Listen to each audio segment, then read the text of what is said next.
Yo, what's up, guys? So today we will be talking about the 2026 gubernatorial predictions.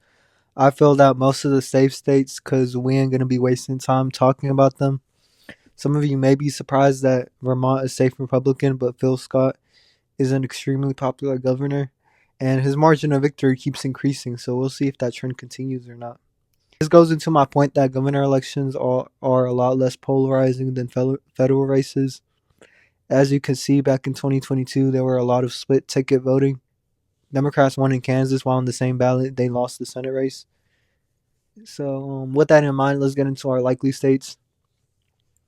I'm gonna put Michigan, Maine, Oregon, Arizona, and New Mexico as likely Democrat. Some of you may think I'm crazy for putting Michigan or even Arizona as likely Democrat, but let me explain. Katie Hobbs defeated Carrie Lake back in 2022, and Carrie Lake was a MAGA extremist. And despite that, everyone expected Hobbs to lose, especially after she refused to debate Carrie Lake. I even thought it was over for Katie Hobbs, but she ended up surprising everyone and winning. And not even a single all the predictions had it as leading Republican or toss up too. And the national environment back then was Republican +3 on the generic ballot. Even the polls suggested that Hobbs would lose. A Democrat pollster even had her losing. But Katie Hobbs outperformed the polls and won. And now we kind of see the same story is happening, but with a different person. She's going up against Andy Biggs, a MAGA extremist who was part of the Freedom Caucus, and his chances aren't looking so good. This new poll that they're talking about here has Hobbs up by 4 and her favorability up by 9. Considering how the polls underestimated Hobbs, I believe they will underestimate her again.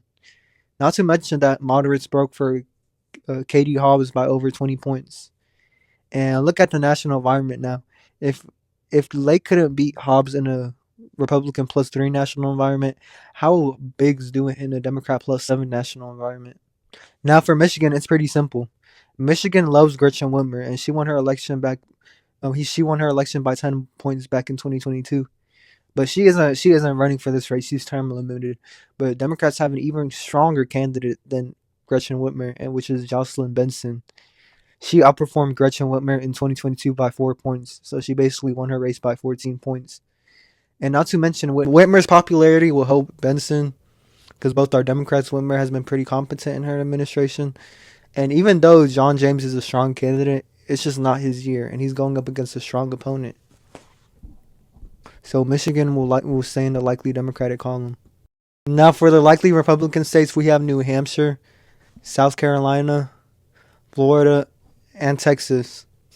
None of this should be too surprising except maybe New Hampshire. And the reason that New Hampshire is likely is because we have Kelly Ayotte running for re-election. She's not a MAGA extremist. In fact, she was elected before the Trump era. And she's pretty popular, and Democrats aren't really trying in the race against her.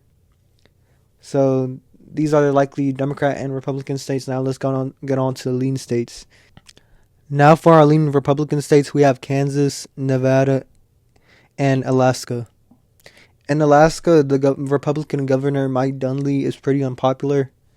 And the Democrats have Tom Buttigieg running, which if you don't know, the Buttigieg family is a political dynasty in Alaska. In fact, they have a Buttigieg in the House of Representatives right now. But he's a Republican. But regardless, I expect a Republican to win this by a lean margin. In Nevada, we have Joe Lombardo running for re-election, and not a single poll has Aaron Ford leading. And Nevada has a history of electing Republican governors by a lot. In fact, they didn't even elect a Democrat governor in the 21st century except for 2018. And he lost his re-election bid in 2022.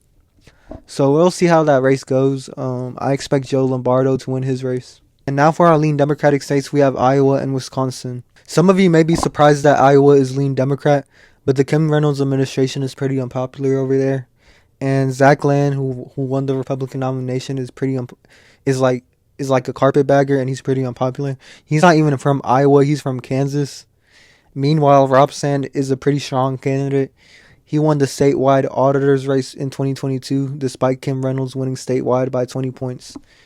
And Rob Sand is currently ahead in the polls as well. And even the far-right Fox News has this race as lean Democrat. While in Wisconsin, Democrats kind of got saved from a tough race.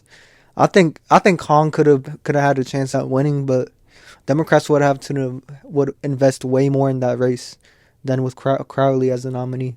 Now they don't got to invest as much as they would have with Hong, and Tom Tiffany is a MAGA extremist, so that's not going to help Republicans. And Crowley is leading the polls right now against Tom Tiffany, and this lead might even be bigger considering they underestimated him in the Democrat primary. Now for our tilt states, I'm going to put Ohio in the Republican column and Georgia in the Democratic column. Ramaswamy and Action are in the dead heat race. It could go either way, but I'll say it goes Republican since Ramaswamy is leaning more polls, and some of the progressives are pretty pissed at Action because of her comments over trans people. And she's been breaking all issues on Democrats publicly on issues like voter ID. And this will help with independence, but it might depress the base a little. And every single vote counts in this race. And meanwhile, Ramaswamy is receiving hate from the far right because of his race. But he's still trying to win them over, which I give him credit. But at least he's trying though. He's not trying to piss his base off like Action is, but Action is going for the independent vote, but we'll see how that goes. Meanwhile, in Georgia, we have Keisha Lance Bottoms and Rick Jackson. Despite Jackson out fundraising Bottoms, she's still leading the polls. Not to mention the Democratic base is energized. Democrats outvoted Republicans in the primaries, even though there wasn't really a competitive primary for the Democrat part. But for the Republican part, there was a competitive primary. Republicans received 900K votes, while Democrats received 1 million. And not to mention, John Ossoff will campaign with Keisha Lance Bottoms, which will boost her chances. So this is going to be the final map: 25 Democrats, 25 Republicans.